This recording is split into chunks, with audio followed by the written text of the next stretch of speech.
My name is Bob Mendelssohn. I'm the Director of Jews for Jesus in Sydney, Australia. I was born and raised in Kansas City, the third of 3 children. As a result, I always brought surprises to my family, as you can imagine. We went to an Orthodox Jewish synagogue. There's all kinds of levels of orthodoxy. We had what we might call negotiable Judaism. We had not 2 sets of dishes, not 4 sets of dishes, but we had 5 sets of dishes.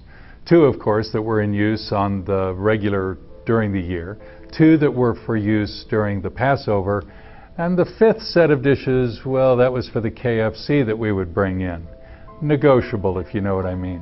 When I turned 16 and went to synagogue, I would drive, because in Kansas you could get a license at 16. I would drive to synagogue, park a block away, and then walk like the rest of the Orthodox men, so I would at least look like I was proper.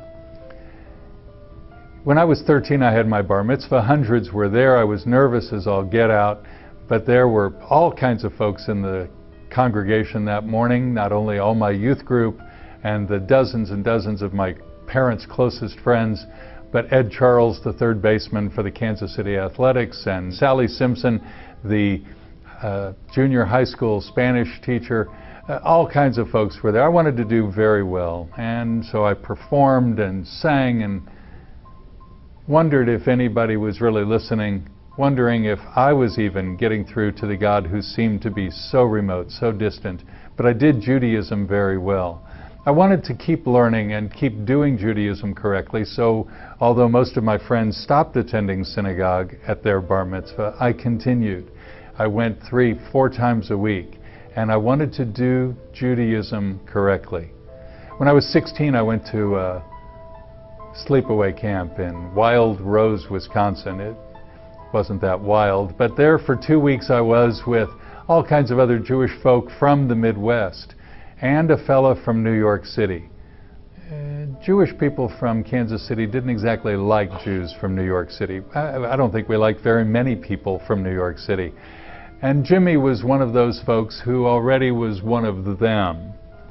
When I met Jimmy, though, I was captivated by his keenness in being Jewish and his seeming connection between things Jewish and his own personal life. He was only a few years older than me. So I took what he did on board, and I came home after that fortnight away with my family, and I was with them and told them I wasn't going to eat their food, but rather prepare my own. I wasn't going to drive to synagogue anymore. I was going to walk to a more nearby one, where there was a mechitza, a separation between the men and the women. I was going to do Judaism more correctly. I guess that's the thing about religion. Once you have some, you start having more, and you define more and more, and who's outside as less and less. Well, there I was trying to do my Judaism correctly, and even learned with rabbis, and continued to press on in this Jewish life. It was significant to me. Oh, I graduated high school, I sang in the choirs. Everything about my life, though, was Jewish. I had Gentile friends, a few here and there, but I basketballed with and tennised with Jewish friends. I had a chess club I went with. Everybody I knew was Jewish.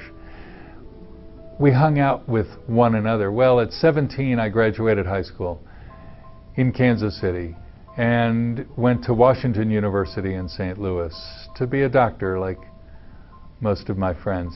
And that was counterculture time. So in 1969, I started taking on board all kinds of things, including the hippie lifestyle of drugs, sex, and rock and roll. That's what you did to non-conform together. We all looked the same, dressed alike. We did all that stuff because we were non-conformists.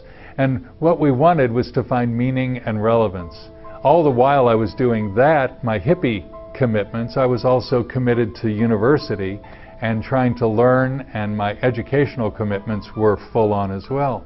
Oh, at the same time I maintained my Jewish commitments and even rallied others from Cincinnati and from New York to join me in my dormitory room to pray the prayers and be devoted to the Jewish religion. I continued learning now with Rabbi Poland at Tiferes Israel Chever Kadisha, the synagogue, the Orthodox synagogue in the Delmar Loop in St. Louis's University City. I traded out, because you don't get those for free, I traded guitar lessons for his son so that I could learn with the rabbi.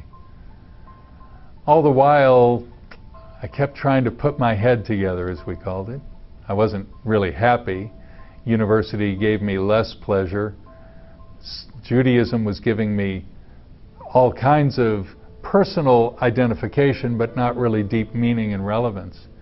One night I went to synagogue, it was a Friday night, and I had a Shabbos Goy, a Gentile who looked after some of the things I couldn't look after, including turning on and off the light switch there in my dormitory room.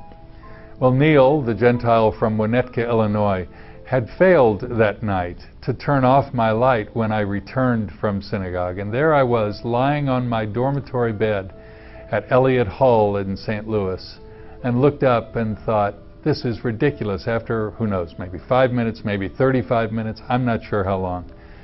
And I went and turned off the light. Now what happens? Now how much of the Torah and the mitzvahs and all the things that I was supposed to be committed to was I going to maintain? Soon everything was gone, and my whole life went into chaos. After 3 semesters at Washington University, I dropped out, hitchhiked around the United States looking for that meaning and relevance. I was in New Orleans. I remember dancing at about 3 in the morning on Bourbon Street in the French Quarter next to a guy who was of a different color, different everything than I was. And for some reason, out of the depths of my heart came this hatred that made no sense for a man of peace and love. I knew what I was doing was wrong, but I had no control over it.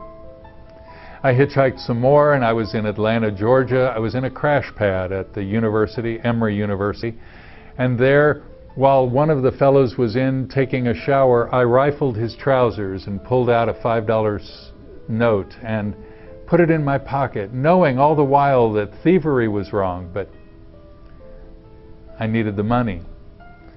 I was in Fort Lauderdale or Pompano Beach, Florida, and there I was a co-resident of a jail for a few days after being caught out doing some illegal things.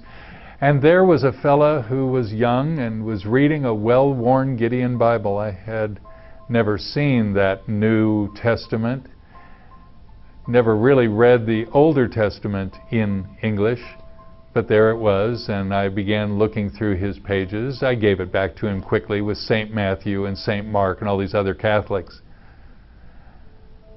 He's the one who paid for me to get out of jail. He had enough money for me, not for him.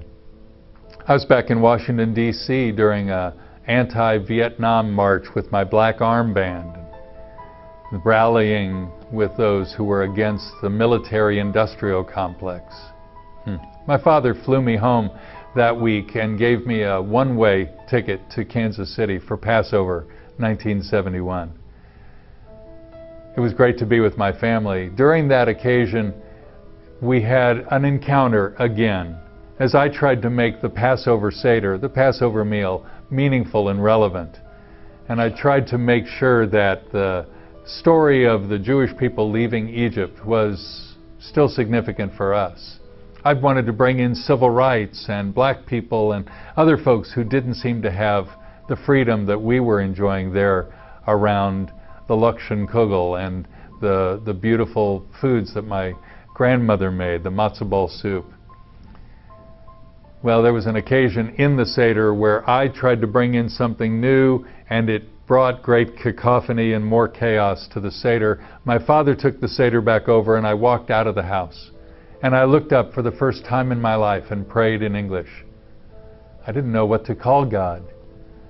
So I said, "Sir, here I am trying to do things your way, but the hypocrites," you'll forgive the expression, my family, "they're doing it your way. Is there another way?" was the gist of my prayer. About a month later, I'm there in Kansas City, and I encounter some Jesus freaks, some Jesus people who were out on the street corners talking to people about their faith, and I encountered them or rather was encountered by them. I had an argument with them there at Volker Park in front of the Nelson Art Gallery in Kansas City. They lost the Bible battle. I knew my stuff. I'd been raised Orthodox and they'd been believers in Jesus all of 3 months. But they gave me a Bible and I went back where I was staying and I began reading the pages of the Catholic side, St. Mark and St. John. And I saw in there nothing Catholic at all, but something extremely Jewish and very compelling, a man of meaning and relevance and peace and love, and I wanted that desperately, but I didn't want Jesus. I went to a girl's house 3 days later. I knew she was a Christian. I told her, I really want this Jesus stuff, love, joy, meaning, relevance, but I don't want Jesus. She said, you don't get this Jesus stuff unless you take Jesus as your Savior. So that night, under full moon, May of 1971, I asked Yeshua, I asked Jesus to be my Savior, to wash me of my sins, and He did. She taught me how to sing Amazing Grace. Oh, I knew the words from Joan Baez and Judy Collins, but I didn't know that song until that night. I ran home, told my mom and dad that Jesus was coming back. Well, I kept bringing surprises to my family, didn't I? When I kept more kosher, when I kept more religion than they, when I dropped out of university on scholarship, and when I found Jesus. That was probably the most surprising thing of all. And yet, God gave me grace and a family that's bigger than my own folks. Oh, you can be surprised too, I suppose, if you've been seeking to please God by religious devotion. You can be surprised at the grace and the joy that He wants to give you, not because of what you've done, but because of what He's done. Receive Him as your Savior. You'll be surprised by joy.